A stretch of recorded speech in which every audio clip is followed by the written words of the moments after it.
상대의 잘못으로 화해한 뒤에 인생이 더 편해진 적 있으십니까?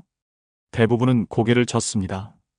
이상하게도 화해를 하고 나면 관계는 유지되는데 내가 더 조심하게 됩니다. 말을 고르고 표정을 살피고 결국 이런 생각을 하게 되죠. 내가 왜 더 불편해졌지? 이건 마음이 약해서가 아닙니다. 화해라는 선택이 어떤 관계에서는 상처를 끝내는 결정이 아니라 상처를 다시 허락하는 결정이기 때문입니다. 그래서 사람을 평생 다뤄본 사람들은 이 지점에서 멈췄습니다. 예외가 거의 없었습니다. 다만 한 번 나를 아프게 한 사람에게 같은 자리를 다시 맡기지 않았을 뿐입니다. 오늘 이야기는 착해지는 법이 아니라 다시 다치지 않는 법에 관한 이야기입니다. 구독하시고 회장들이 끝까지 지켰던 사람의 품격을 함께 들여다보겠습니다. 1장. 화해한 뒤 사람이 더 함부로 변했다. 제 지인 이야기입니다. 올해 64, 가명으로 유현 씨라고 하겠습니다. 유현 씨는 10년 넘게 알고 지낸 동생 같은 사람이 있었습니다. 같이 일도 했고 서로 집안 사정도 다 아는 사이였습니다. 어느 날 그 사람이 급한 얼굴로 찾아왔습니다. 형, 이번만 좀 도와줘요. 이거 정리되면 바로 갚을게요. 유현 씨는 사실 불안했습니다. 그 사람 말이 늘 컸기 때문입니다. 그래도 정이 있었습니다. 그래서 돈을 내줬습니다. 문제는 그 다음부터였습니다. 약속한 날이 지나도 연락이 없었습니다. 유현 씨가 먼저 전화하자 그 사람이 이렇게 말했습니다. 아, 형. 왜 이렇게 급해요? 사람 믿음이 그렇게 없어요? 그 말에 유현 씨는 말문이 막혔습니다. 며칠 뒤 그 사람이 찾아와 이렇게 말했습니다. 그땐 내가 좀 예민했어. 미안해. 우리 사이에 그 정도도 이해 못해? 그리고는 아무 일 없다는 듯 밥을 먹자고 했습니다.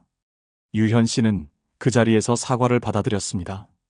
싸우고 싶지 않았고 관계를 끊고 싶지도 않았기 때문입니다. 그렇게 화해를 했습니다. 그런데 이상한 일이 벌어졌습니다. 그 이후부터 그 사람이 태도가 완전히 달라졌습니다. 전화는 더 늦게 받았고 말투는 더 툭툭 던졌고 부탁은 더 당연해졌습니다. 어느 날은 이런 말까지 했습니다.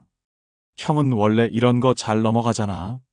그 말을 듣는 순간 유현 씨는 가슴이 철렁 내려앉았다고 합니다. 그날 집에 돌아와 유현 씨는 혼잣말을 했다고 합니다. 내가 사과를 받은 게 아니라 허락을 해준 거였구나. 화해를 했는데 사람은 더 편해졌고 자신은 더 조심하게 됐습니다. 여기서 관계의 본질이 드러납니다. 상처를 주고도 관계가 유지됐다는 경험은 사람을 바꾸지 않습니다. 사람을 대담하게 만듭니다. 이건 성격의 문제가 아닙니다.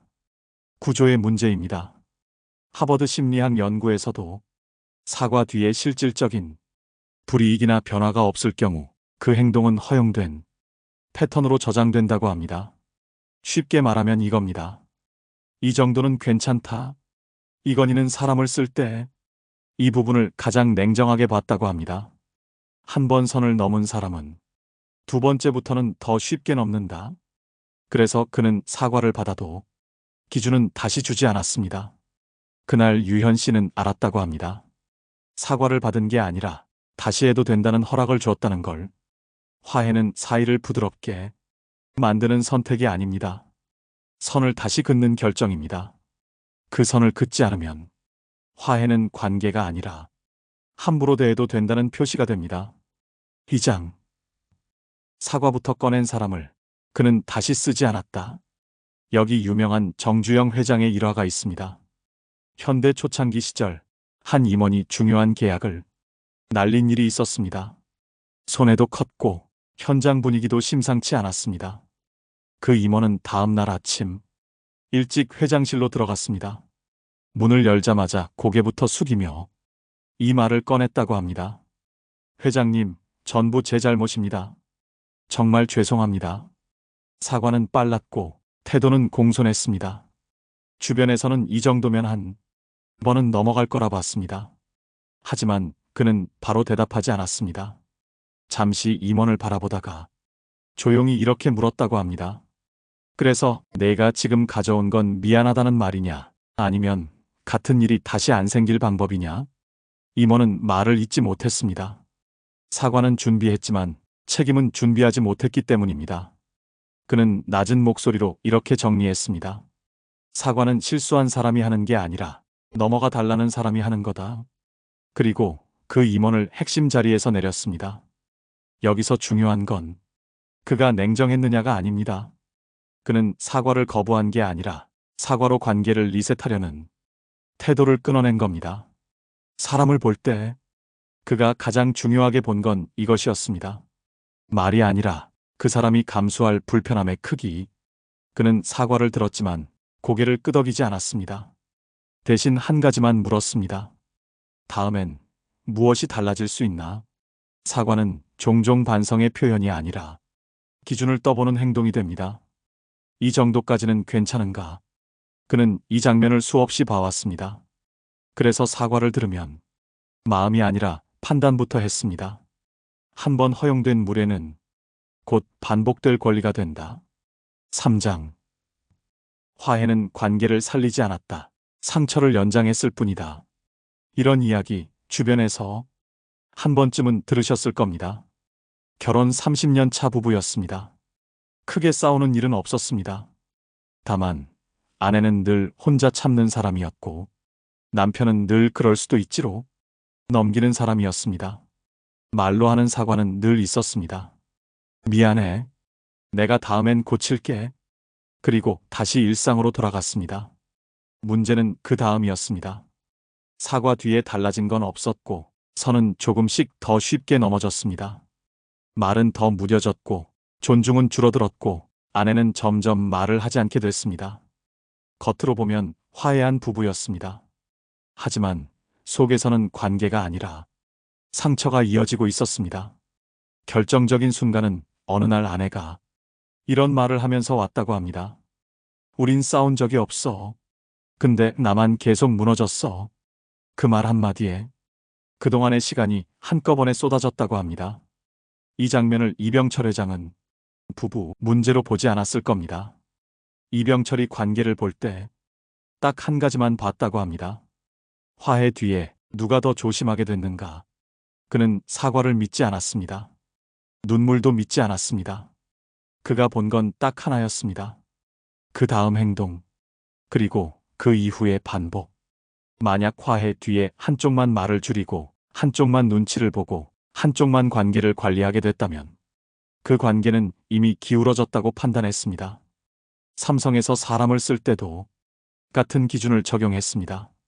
실수는 한 번일 수 있지만 같은 구조가 반복되면 그건 더 이상 실수가 아니라 그 사람의 방식이라고 봤습니다. 그래서 그는 화를 내기보다 그 사람에게 중요한 자리를 맡기지 않았습니다. 관계를 끄는 게 아니라 같은 상처가 다시 생길 자리를 조용히 없앤 것입니다. 그 부부의 관계도 사실은 비슷했습니다. 사과는 있었지만 달라진 구조는 없었습니다. 그 시간 동안 상대는 점점 편해졌고 자신은 점점 작아졌습니다. 이건 사랑이 부족해서가 아닙니다. 기준이 없었던 화해였기 때문입니다. 화해가 당신을 더 편하게 만들지 않았다면 그건 관계를 지킨 게 아닙니다. 당신이 더 버텨준 것입니다. 이병철 회장은 사람을 냉정하게 버린 사람이 아닙니다. 다만 자신과 조직을 계속 아프게 만드는 구조를 끝까지 허락하지 않았을 뿐입니다. 우리도 이제 그 나이가 됐습니다. 누군가를 이기는 관계보다 나를 지키는 관계가 훨씬 중요해지는 나이. 그동안 충분히 참았다면 이제는 조금 편해져도 됩니다. 그 선택은 차가운 결단이 아니라 스스로에게 주는 예의입니다. 4장. 스티브 잡스가 가장 오래 후회한 선택. 스티브 잡스에게도 끝까지 놓지 못한 사람이 있었습니다. 그가 망설인 이유는 능력이 아니라 정이었습니다. 여기까지 같이 왔는데 그 말이 가장 무거웠다고 합니다. 애플을 떠난 뒤 그가 픽사를 이끌던 시절 아주 오래 알고 지낸 동료가 하나 있었습니다. 초창기부터 함께 했고 어려울 때 옆에 있었고 서로를 너무 잘 안다고 믿던 사이였습니다. 문제는 그 사람이 조직에 발목을 잡고 있다는 걸 잡스도 알고 있었다는 점입니다. 결정은 느렸고 사람들 사이에 불필요한 말이 많았고 팀 분위기는 점점 무거워졌습니다. 그럼에도 잡스는 참고 넘겼습니다. 지금까지 함께 했잖아. 여기까지 같이 왔는데. 시간이 지나면서 문제는 커졌습니다. 팀의 핵심 인재들이 하나둘 떠나기 시작했고 회의는 늘 길어졌고 성과는 눈에 띄게 떨어졌습니다. 그제야 잡스는 결단을 내립니다. 그 사람을 조용히 정리합니다. 하지만 이미 늦었습니다. 떠날 사람은 떠났고 깨진 신뢰는 돌아오지 않았습니다. 나중에 잡스는 이 시기를 돌아보며 이렇게 말했다고 전해집니다. 그때 결정을 미룬 건 사람을 아끼는 선택이 아니라 조직을 소모시킨 선택이었다. 이 이야기가 멀게 들리지 않는 이유가 있습니다. 우리도 똑같기 때문입니다. 가족이라서, 오래 알아서, 나만 참으면 될 것 같아서 결정을 미룹니다. 그 결과는 대부분 비슷합니다. 상대는 편해지고 나는 점점 지칩니다. 그 관계가 한 번에 무너지지 않아서 더 무섭습니다. 조금씩 아주 천천히 나만 달아갑니다. 스티브 잡스는 사람을 차갑게 자른 사람이 아닙니다. 그는 미루는 선택이 얼마나 잔인한 결과를 남기는지 뒤늦게 배운 사람입니다. 이 장의 여우는 이 말 하나면 충분합니다. 끊는 게 아파서가 아니라 미루는 게 더 아파서 결국 끝나는 관계가 있습니다. 그때까지 버티지 않아도 됩니다. 이제 돌아보면 이건희든 정주영이든 스티브 잡스든 끝까지 곁에 남은 사람은 비슷했습니다. 말을 잘하는 사람도 아니었고 분위기를 띄우는 사람도 아니었습니다. 그 사람들은 대체로 조용했습니다. 문제가 생기면 먼저 변명하지 않았고 사과를 꺼내기보다 다음 행동을 먼저 바꿨습니다.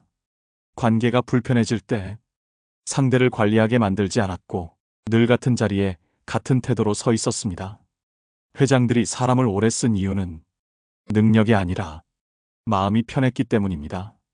같이 있으면 말을 고르지 않아도 되고 눈치를 보지 않아도 되고 다녀와서 괜히 혼자 복귀하지 않아도 되는 사람. 그런 사람은 많지 않습니다. 그래서 더 소중합니다. 우리는 종종 이렇게 착각합니다. 사람 관계는 참아야 오래간다. 하지만 나이가 들수록 진짜 오래가는 관계는 참아서가 아니라 편해서 이어집니다. 이제 이렇게 한번 돌아보셔도 됩니다.